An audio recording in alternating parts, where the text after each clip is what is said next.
Metronet Dawson City. Attention resolved. Metronet Dawson City was not hostile architecture. It's been a year since I mused on the topic in episode 1 of my famous Hypecast that shares the name of this esteemed publication. Inspired by a meme I saw recently, today I search for an understanding of the Metronet as attention resolved. I'm also making use of an outline provided by Shay Nicole of Unlearnings, along with the usual lore of the Lodge. I'm Steven, and this is Disaster Yukon on Substack. I'm going to discuss a number of artworks in this review to complement the material from episode 1 of Disaster Yukon Hypecast. I am intentionally using sources that may seem odd or unexpected in the review. Thematic tension is resolved at the level of form in the Metronet Dawson City installation. Note the installation was dismantled in the late 2000s, a point that will not be overlooked in the review.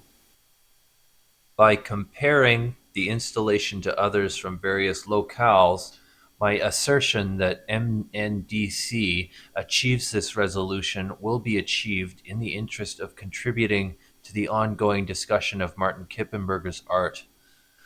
Throughout, I rely on the semi-allegorical established lore of Disaster Yukon as maintained by siblings of Lord Jim Lodge, including the esteemed veteran journalist of the arts Skip Pomodoro.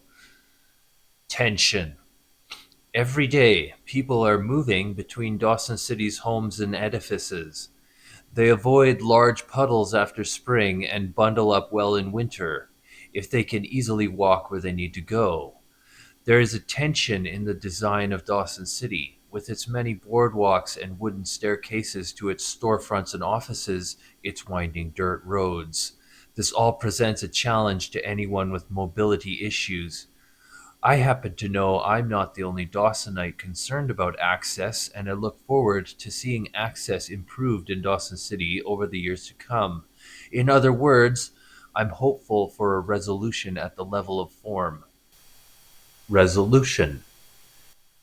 As well as the ubiquitous automobile, Dawsonites have relied on various means of transport throughout the ages.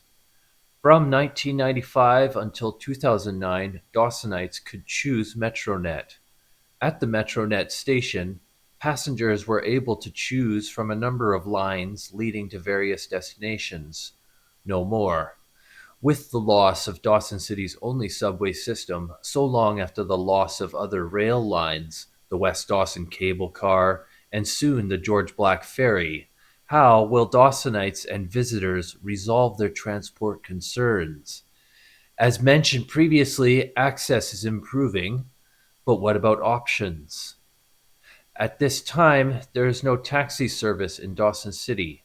This might not be surprising for a town of a little over 2,000 people, but there are compelling arguments for establishing such a service.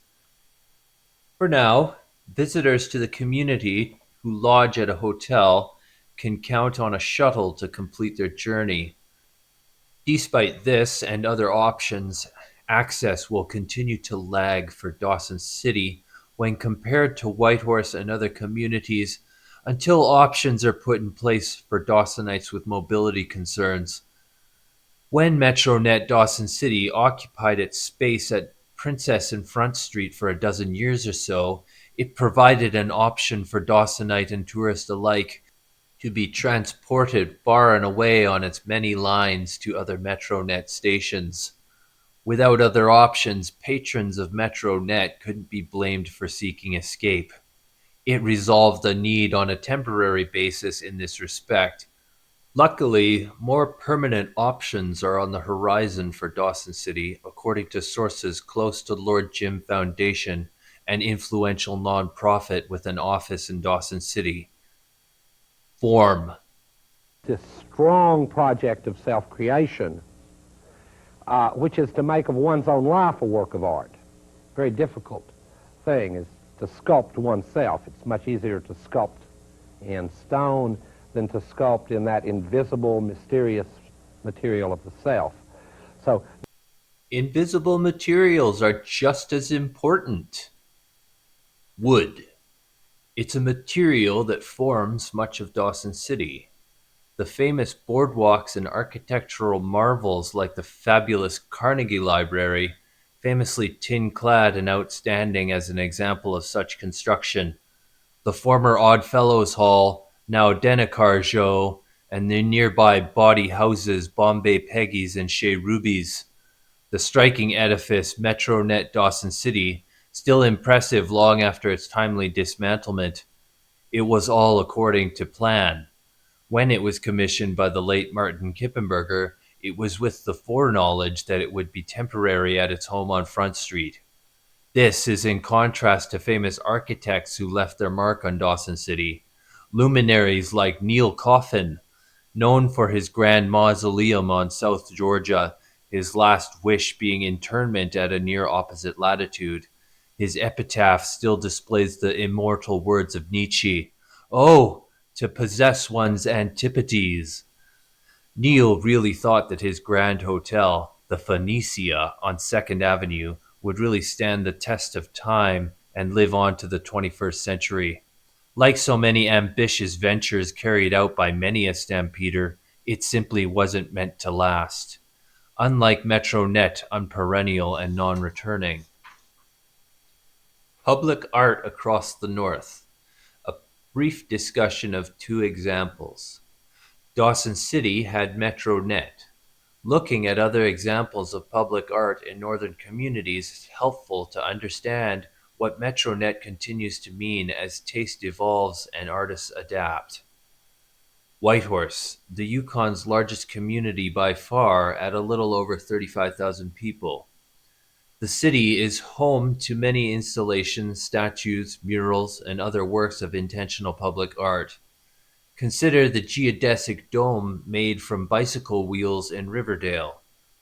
The dome is not the only one of its kind, but it is the only one in the Yukon, and it continues to impress those who pass by and take time to marvel at its construction. Note the dome is on private property and is to be viewed from the concrete sidewalk. The dome appears to have achieved resolution of thematic tension at the level of form, having found purpose for discarded materials that would otherwise be bound for one of our storied landfills.